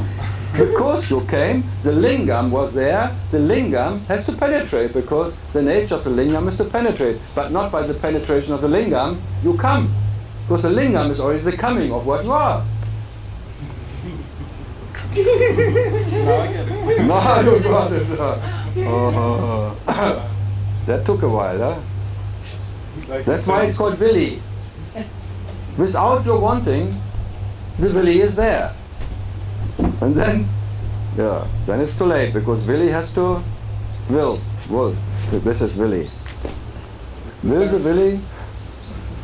The same as you say, you have to realize yourself. Yeah. You already are. You already are real. Now You are that what you are, and the moment you start realizing yourself, you have to you cannot not having sex with yourself, because that moment you are realizing yourself means penetrating what you are, in whatever way. It's an imaginary penetration, it's an imaginary lingam, an imaginary yoni, in the imaginary whatever universe, imaginary whatever penetrator, imaginary penetration, and an imaginary what you can penetrate. But the moment you start imagining yourself, this is the way you realize yourself. In that love affair of a lover always making love to the beloved. And you can be exhausted by that, but you cannot stop it. When you're exhausted every night, when you go to bed, you sleep, and then you rest a bit, and you're divine tralala, and then fresh you come back in the morning for the next sex. Brushing your teeth is part of sex, because you want to get ready for yourself.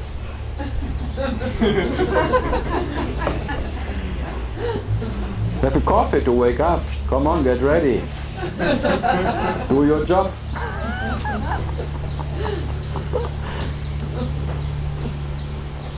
And what about Brahma in all this story? Para-Brahman? What is he doing? Who? Not Brahma. Brahma.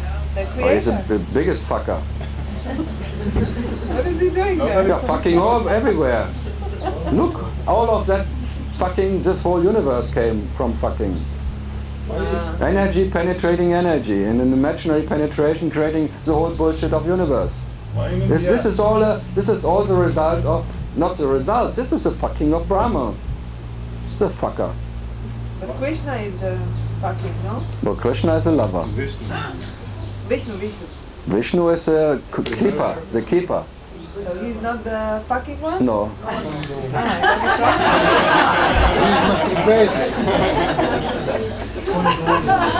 Vishnu. So who is fucking? Huh? Who is fucking? Vishnu or Brahma? No, Atma. Who? Atma. Brahma. If you would find the fucker, you would know yourself. You cannot find the fucker, that's the problem. Because even Vishnu and Brahma and all, they're all already results of fucking. Because they're already imaginary, whatever, products out of sex. They're already, all the gods are still the kids of. They're the children of fucking. But you cannot find the fucker. What the fuck I'm doing here? Why in India there are so many temples of Vishnu and Shiva, but almost no temples of Brahma? Because Brahma was cheating. He was cheating? Yeah, but he claimed that he found the end of the light of Shiva. Because he wanted to win in a competition with Vishnu. Both had to go, one went out into the outer light and one went into the Arunachala, deep into the light of Shiva, and Brahma claimed, he came back and claimed that he found the end of the light of Shiva. Since then there's only one temple in all India because he is cheating. All the Brahmanjaris come from that. Cheating. All the Brahma caste. Cheating. Yeah.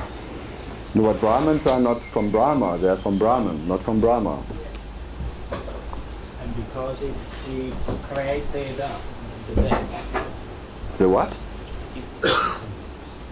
He created the people need to die, so the people don't like that.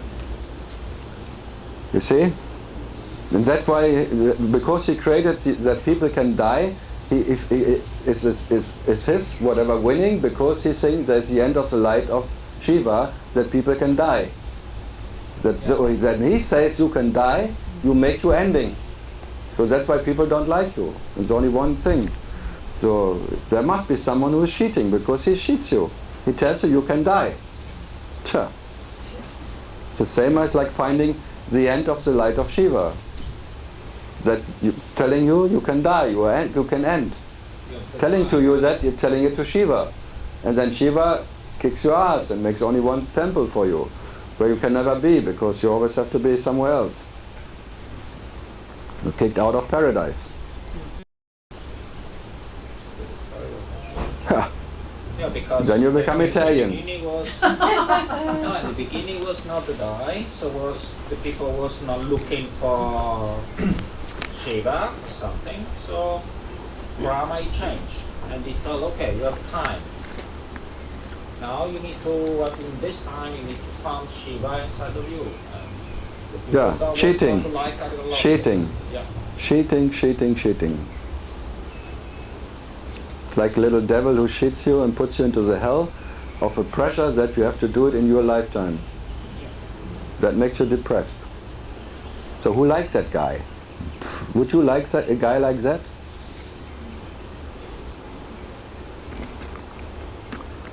Yeah, but he is as whatever. You cannot miss him, huh?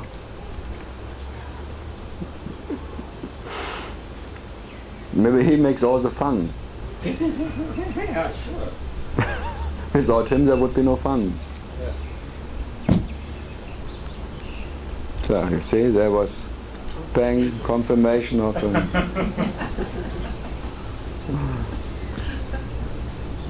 The answer is blowing in the wind. Huh? Yeah. Judaism, they don't have this Trinity, just the one. Yeah, in Allah, in Islam the same. It's only that's why the monoistic religions and that mighty tralala of India.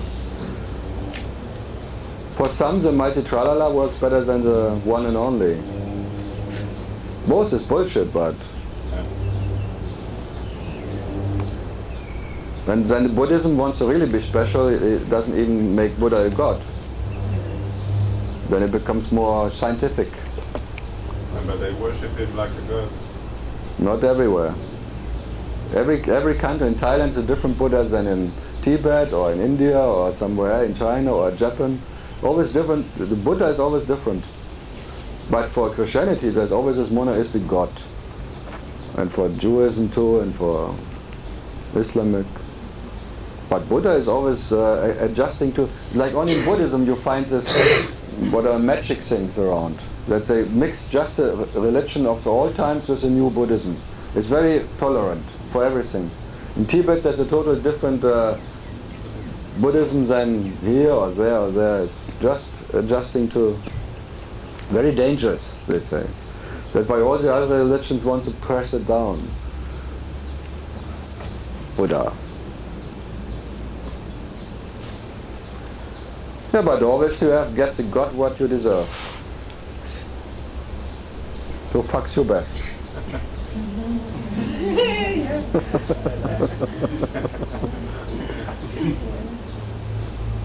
Always adjusting to the circumstance or your belief system, you create your image of God. If you are like a fighting nation or you're anything, then you create like in the Bible, the Old Testament is very angry, very fighting and war and bomb and thunder and bomb. So if you come from that God, your inner whatever God is like him. If you come from Buddhism, maybe it comes from this. Oh, you are like that. It's not in your end. It's like it's a soft penetration and a hard penetration.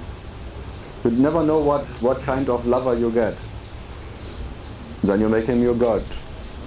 Yeah, they say about it's written in the Bible that the Israeli people are very stubborn people, so they need really.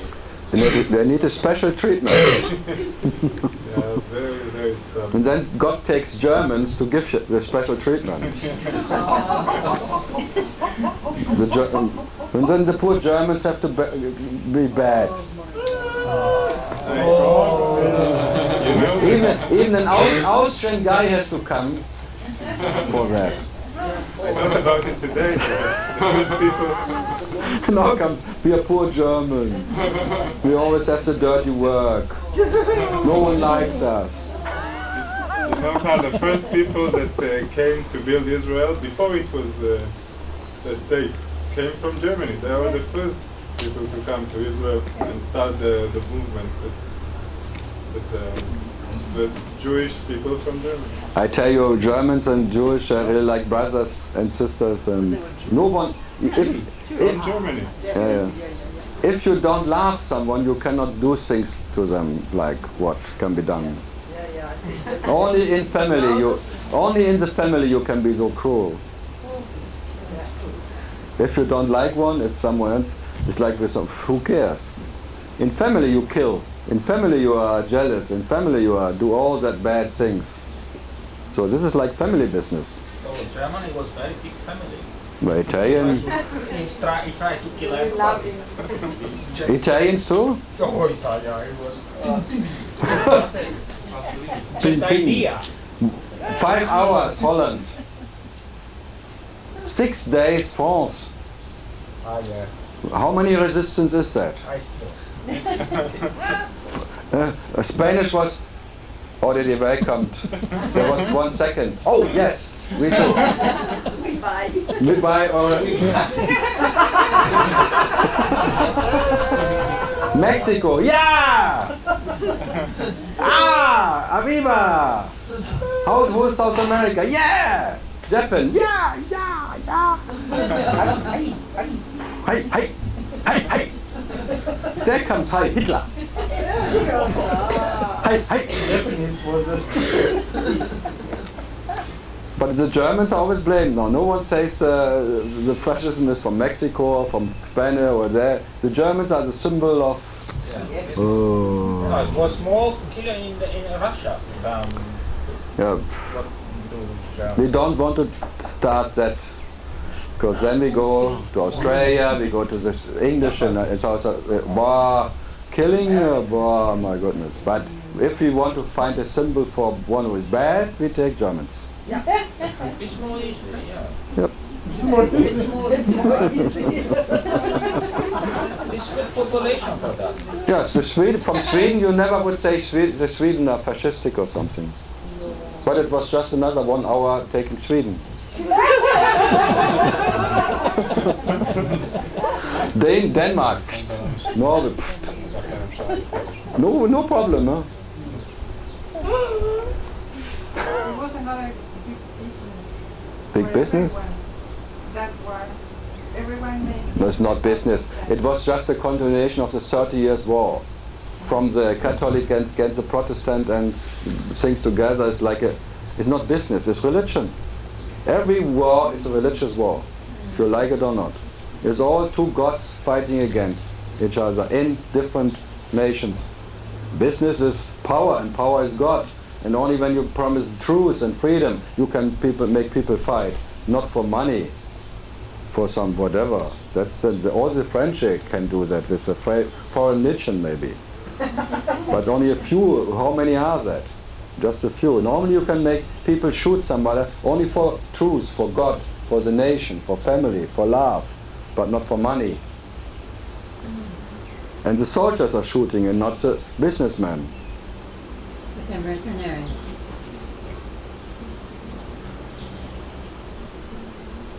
Mercenaries are fine. Where? Yeah, but the Americans, what is the God of America? Money. Yeah, so it's God is fighting for God.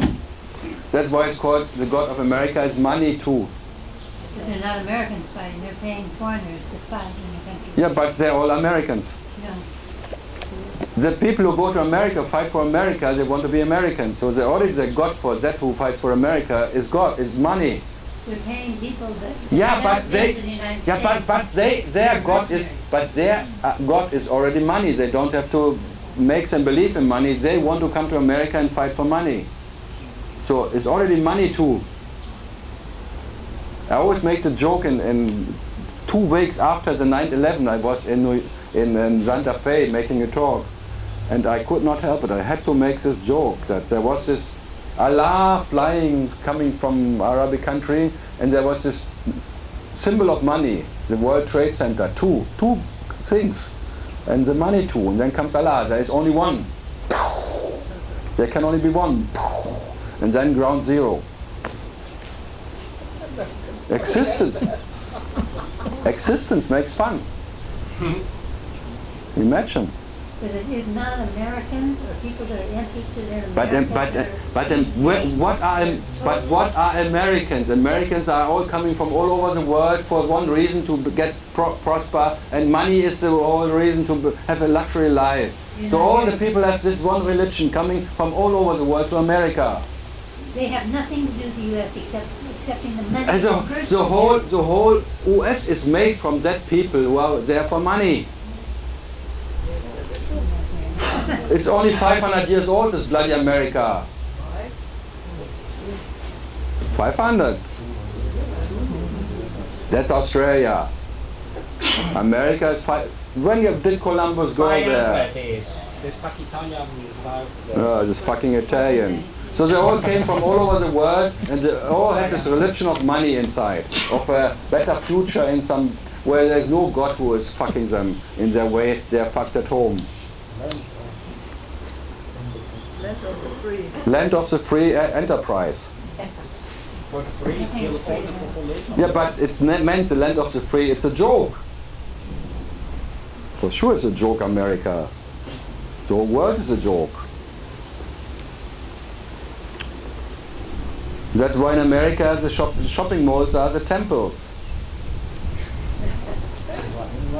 Everywhere. Or not? Yes. Spreading all over the world. Yeah. It's like, that's called cultural imperialism. I was very against it. I had made an interview '84 in Australia, and for 2 hours talking about the bullshit American cultural imperialism all over the world. I was very angry. Nothing happened. It went faster. They wanted to talk about my art, but I became political. I had to make a political statement.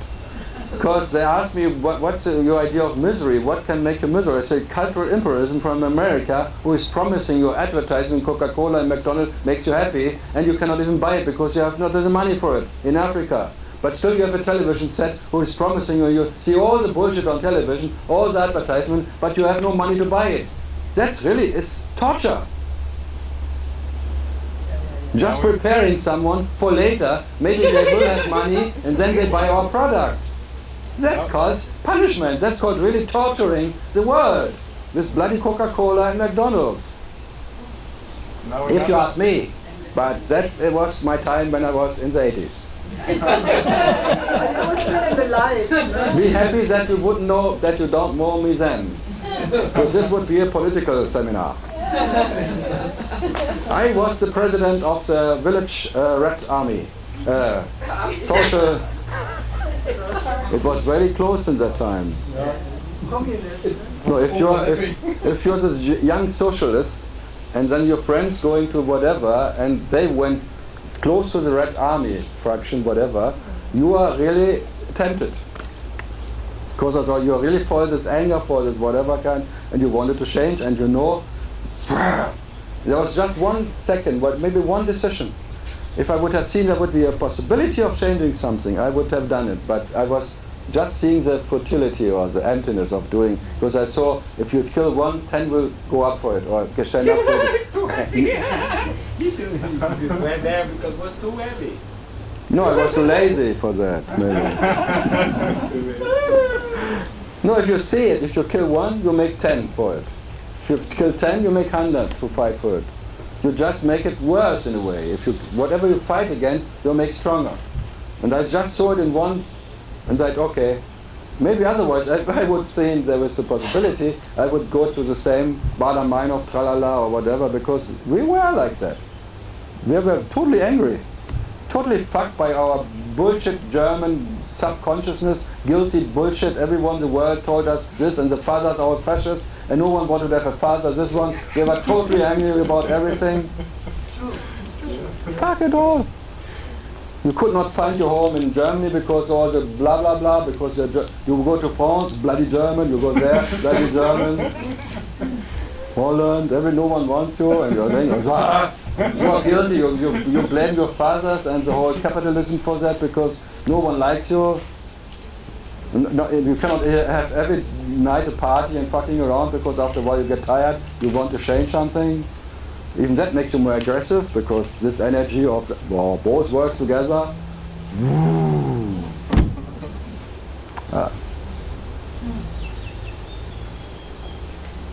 So, questions about grace?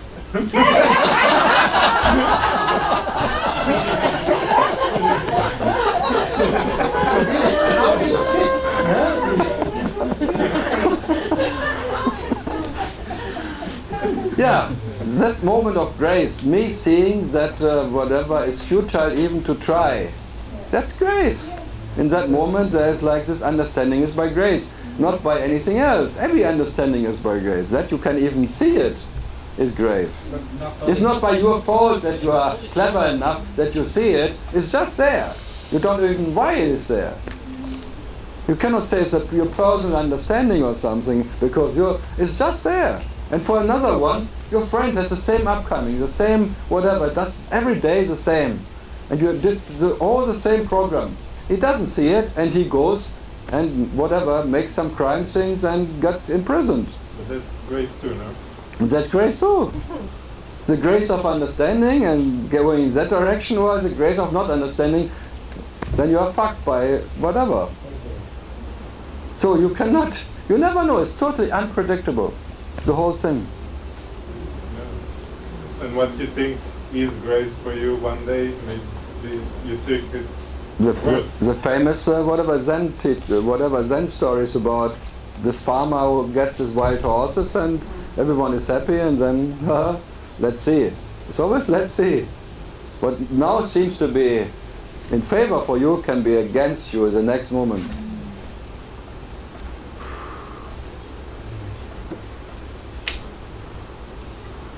Yeah. Or the opposite. What you think now, this is so most unbearable, whatever. And later would say, oh, it was the best whatever happened because by that I, tra-la-la. It's like some goes to prison and wakes up in prison and because he could not, and he thought in prison is as being out of prison because both is prison and there is no way out of it. So he realizing that being in prison or out of prison, blah, blah, blah, from there. And then you become Satyam Nadine. John Sherman. Or Satyam Nadine, the same. John Sherman woke up in prison. But Satyam Nadine too. But Satyam Nadine too.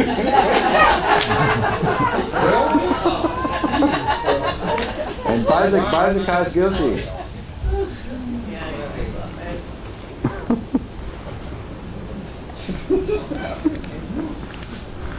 Yeah, if you want to find why we now have to look at Satyam Nadine, thanks God Ramesh is dead.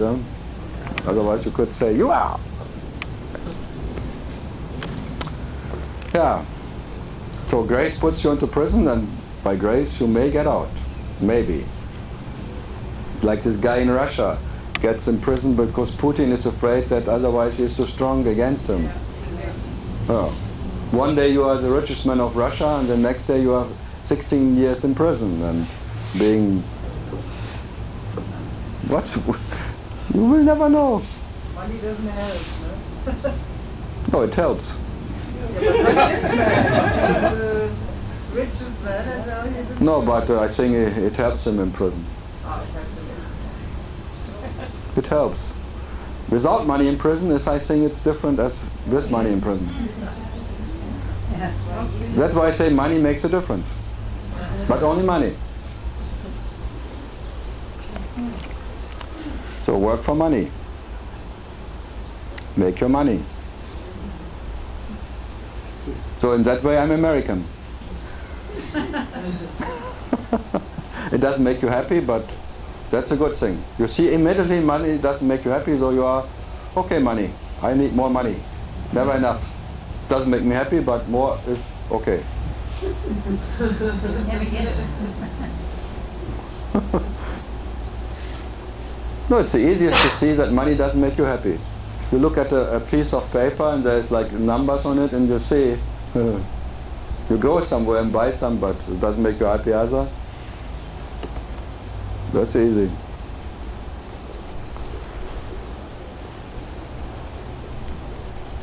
So.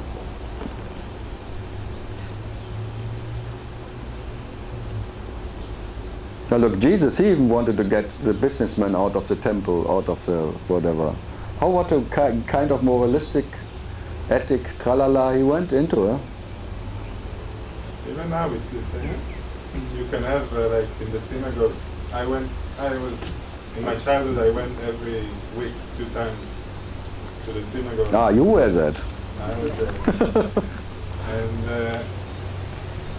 they, there's the ceremony, they pray, and then they take the Holy Torah out. And then in the middle of the thing, they stop everything, and now they are selling the...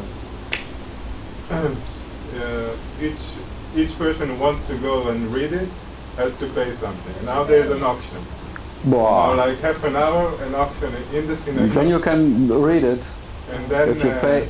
The one that pays the most, he will read it. Then. Is that really true? Yeah. I have to remember that story.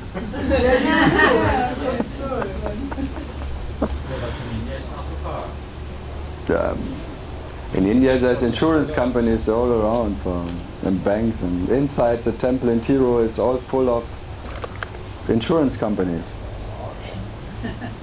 But all making an auction that you can read the holy tralala. That goes too far, I think.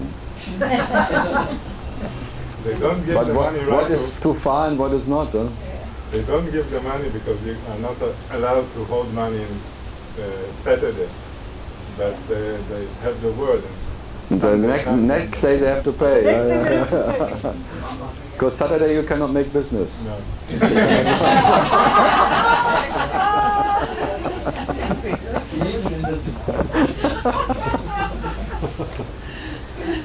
Actually, I don't know if in Judaism there are lots of streams. Like so, our parents is from Morocco, so they have their own synagogue. So maybe the people who come from Europe have something different else. I don't know. traditions. The people in Morocco,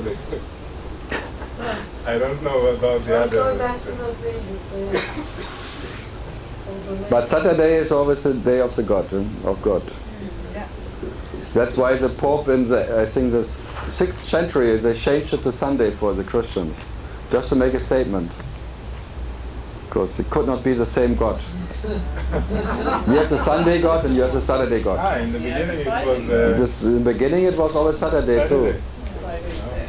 But because that's the 7th day, the day of the God. But Sunday is the first day. So the Christians make Sunday the first day, the day of God. So, or the 7th day was the day where you rest, where you shouldn't make some. But in Germany makes the first day. So the Germans they don't work at the beginning, but really hard on the end. They don't stop to work. No, the Sunday they think about what they can do Monday. They think before they do something. That's why Germany is so successful in business and things.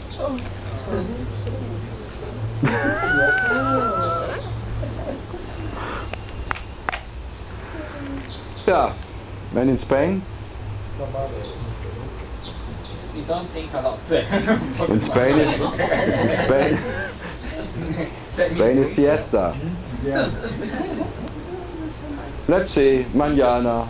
Mexico is more siesta. But mañana is Spain. No, mañana is Mexico. Yeah, but Spain too. Oh, yeah. Everyone says mañana. Maybe Spain. Not Mallorca.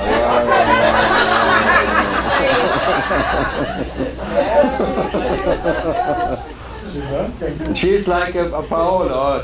South of whatever Barcelona is not Spain anymore. Until Valencia. Until Valencia, and then comes Arab. It's called Spain.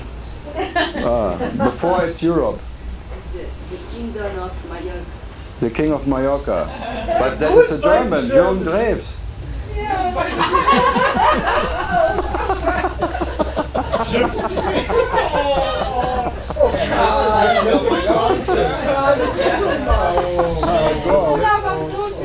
you will start to work. They call him the king of Mallorca. Jürgen Drews, a German singer. Yeah. Now I know why Mallorca is like that.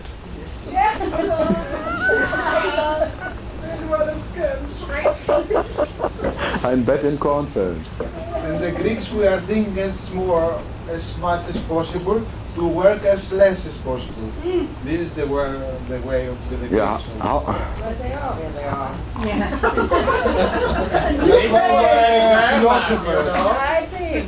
Very German.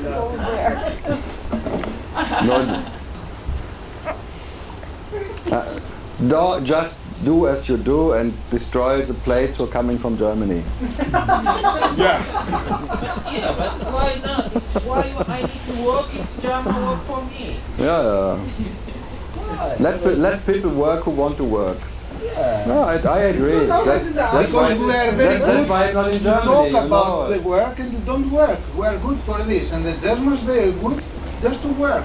What is the very good for them? Very good for us. You're good for celebrating They are and not Germans happy. working. I agree. Okay. You get the hangover from drinking and the Germans work. It's a nice balance. Burn out. They have the hangover and we have the burn out. Especially you. Not at this moment. I've heard. Aye. Yeah, traditions, huh?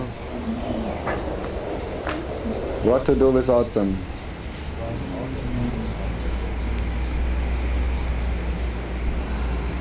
But they cannot. Wherever you go, you see German tourists all the time.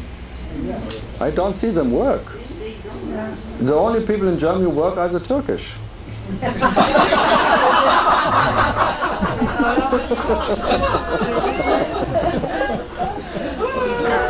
You have 6 million Turkish people.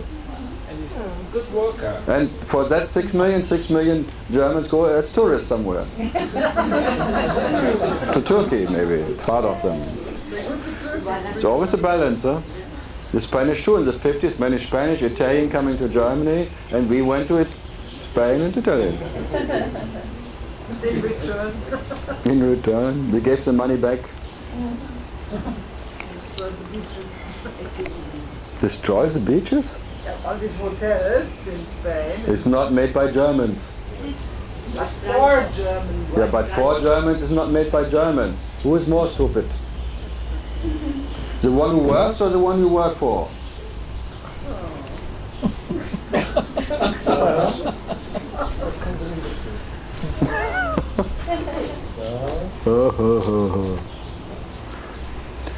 Okay, last 5 minutes, Grace.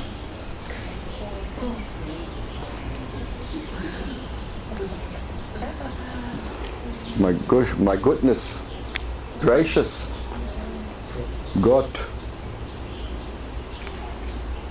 Yeah, but that was very fruitful today.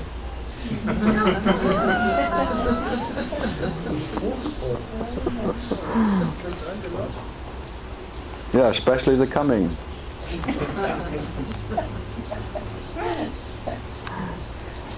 Yeah, it's always like the other way around, that out of Advaita comes Vedanta, but not out of Vedanta becomes Advaita.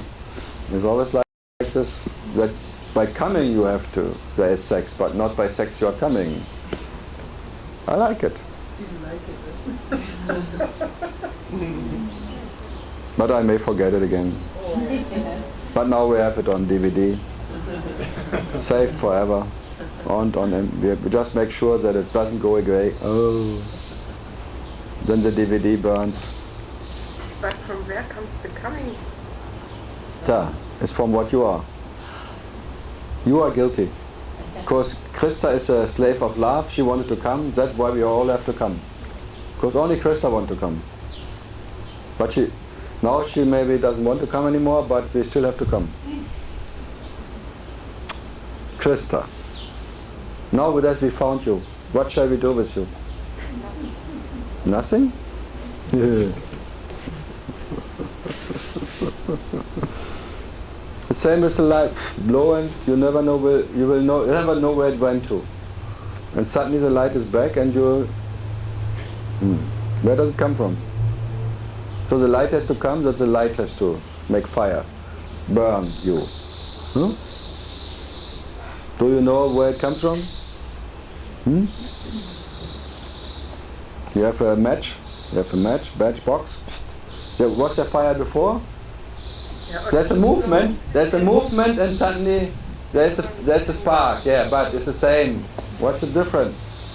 So there has to be a slight movement, imaginary movement, and then out of that movement comes light. There comes coming.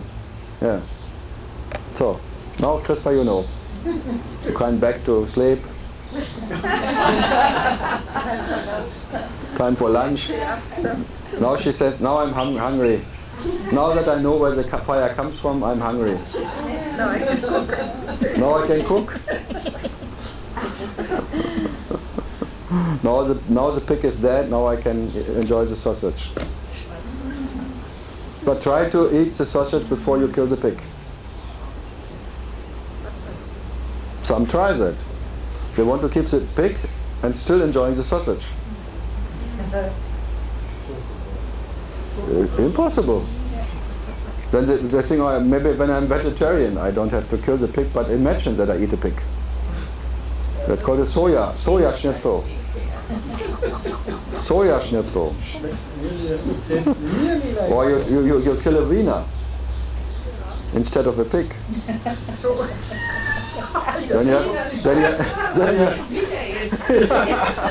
Then you have a Wiener Schnitzel.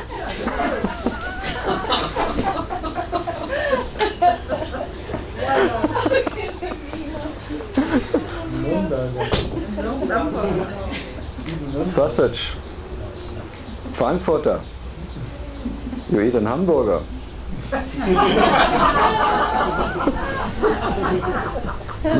The whole world eats hamburger. They all like pigs. They all wanted the pigs to survive. I'd rather eat a hamburger than a pig.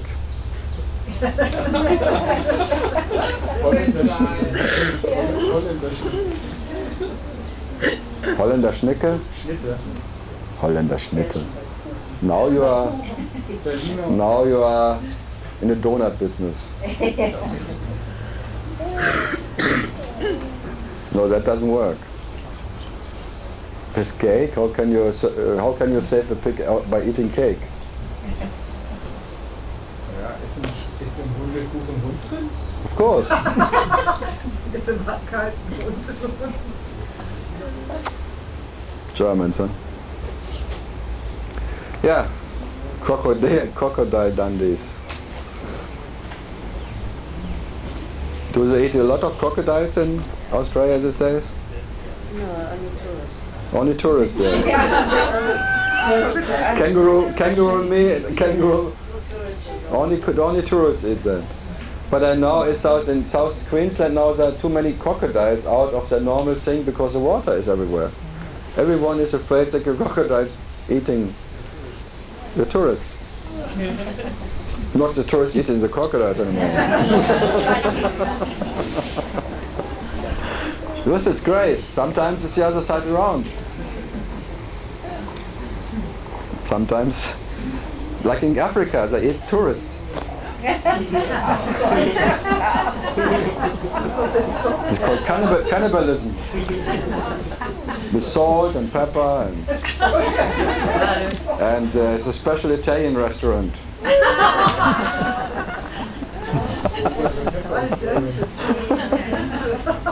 They really have taste. They only eat of people who have taste. Who cared about what they eat, whatever, because otherwise they say, oh, Italian, no, wow. Mamma mia, some Italian today. If there comes a German, In this case, you are lucky. French, okay. French, okay. For sure, they would never eat Dutch. That would be too tasteless. That's why the Dutch survived in South Africa.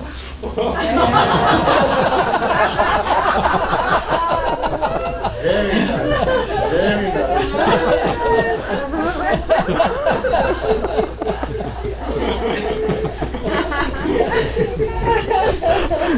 I think I should write a history book. Describe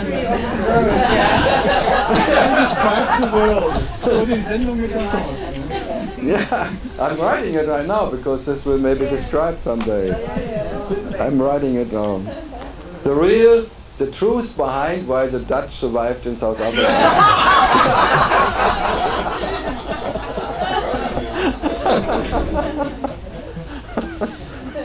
They were invited for dinner, but then they saw them.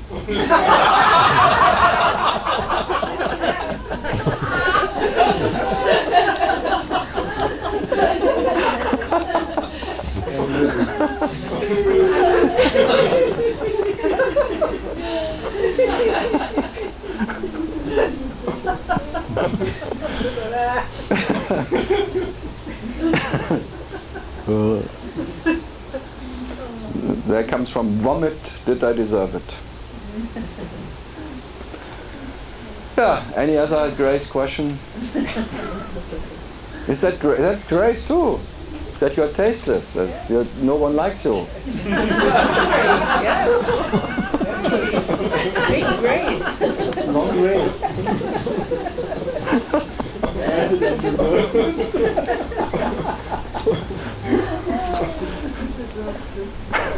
Krista, what's your technique of survival? Survive. You know better. You know better. Okay, now we survive because we're close. The Grace is close now. Very close. Closer than close. In the closet. This was the talk before the last. 2010. One more. Then we see us next year.